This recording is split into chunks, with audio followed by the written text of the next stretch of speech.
kun lähdetään liikkeelle ja Saarinen ykköseksi ja kyllä laulaa Saarisen kalusto Illikainen kakkosena.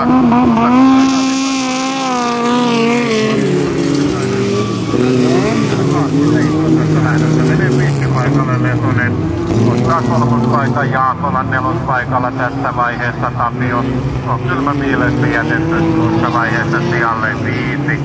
2 kappaletta Fiatta ja vie kärkipaikkoja. Sen jälkeen kolmosena edelleen Jukka Lesonen, Oulun urheiluautoilijoita edustava kuljettaja. Jaakola on myöskin jäämässä hieman tuosta vauhdista pois, tosi vai hieman kun lyödään jälleen puuta uuniin, niin myöskin näytetään missä Fordit ovat tässä lähdössä teoksissa, kun kakkospaikka on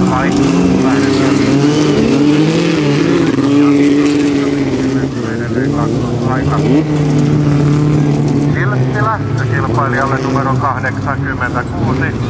Saarinen oli hieman herkässä kotikisa ja se aiheutti pientä sykimistä ihmettä tuo silmäräpäyksessä tapahtuva aikaisempi lähtö. Se on julkistunut ja Vilppilässä.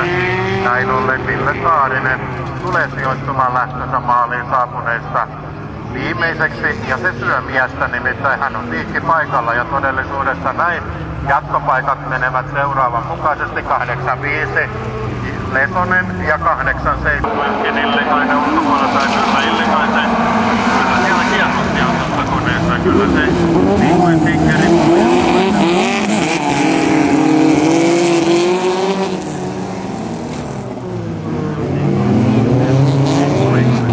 Tässä vaiheessa on menettämässä sijoitustaan ja näin koulutettiin. Nousee Laukkanen samaa aukkaa syötään Kekkoinen.